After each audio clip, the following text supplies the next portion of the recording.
খবর দেওয়া হয়েছে। আপনার কি হয়? আপনার ছেলে কখন নামছে?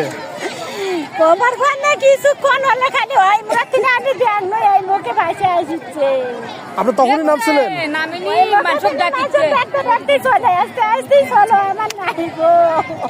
এই প্রিয় দর্শক, আমি এই মুহূর্তে আছি বগুড়ার শেরপুর উপজেলার গাড়িদহ ইউনিয়নের গাড়িদহ যে ব্রিজটি রয়েছে ব্রিজের নিচেই।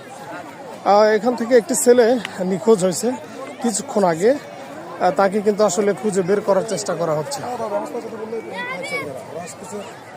অসংখ্য লোকজন কিন্তু এখানে ভিড় করছে।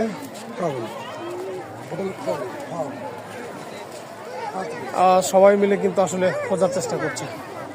ভাই আসসালাম। এই বাচ্চা কখন নিখোঁজ হয়েছে? বাচ্চা আপনার 11টার দিকে। 11টায়। আচ্ছা, গোসলের নাম ছিল ওই সাইডে তিনজনে গোসল করে নামাতে ওরা ওই আসতেছে ঘাট করে আসতেই দুজন দুই মরে উঠছে, দম ওই সাঁতার জানে না। পরে দুইজন উদ্ধার হয়েছে, একজন এখনো পাওয়া যায়নি নিখোঁজ। সে ছেলেটার নাম কি? ছেলেটার নাম কি যেন বললো, নাম হৃদয়। পিতার নাম হলো বাবু। দুলাল। পিতার নাম দুলাল। আছে এখানে। আপনি তো খোঁজাখুঁজি করতেছেন? জি। আপনার নাম কি? আমার নাম মোহাম্মদ ইব্রাহিম মন্ডল। কখন থেকে খুঁজতেছেন? এটা খোঁজা হচ্ছে আপনার প্রায় 1 ঘন্টা হলো। 1 ঘন্টা হলো খুঁজতেছেন, এখনো পাওয়া যায়নি? না।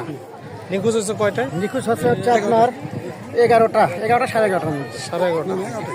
11টার দিকে। আচ্ছা, ওরা কি গোসলের নাম ছিল নাকি? হ্যাঁ, ওর নাম ছিল 3 জন, তার সাথে ওর মানে 2 ভাই ছিল।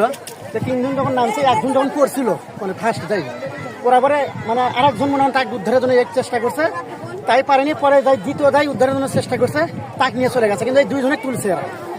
মানে যাই উদ্ধারের জন্য নামছে সেই ছেলেটাকে নিয়ে গেছে, সেই নিখোঁজ। হ্যাঁ, সেই নিখোঁজ। আর এই 2 জনে সে তুলিছে চেষ্টা করছে। দর্শক, আপনারা যে ব্যক্তি খুঁজতেছিলেন তার নাম ইব্রাহিম মন্ডল। সে কিন্তু এখনো খোঁজাখুঁজির মধ্যে আছে। সে বাচ্চাটি কিন্তু এখন পর্যন্ত নিখোঁজ রয়েছে। আমরা যতটুকু জানতে পারলাম যে বাচ্চাটির নাম হচ্ছে হৃদয় হোসেন। এই এলাকাতেই তার বাড়ি। সে কিন্তু আসলে আরো 2 জনকে উদ্ধার করে সে আর উঠতে পারেনি, এরকমটি কিন্তু আমরা জানতে পেরেছি। আপনারা দেখছেন নদীতে কিন্তু অসংখ্য মানুষ, তারা কিন্তু সেই বাচ্চাটিকে আসলে খোঁজাখুঁজি করার চেষ্টা করছে। তো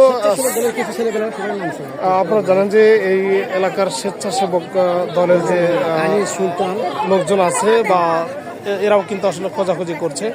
তো আপনারা দেখছেন ব্রিজের উপর কিন্তু অনেক লোক কিন্তু এটা দেখার চেষ্টা করছে।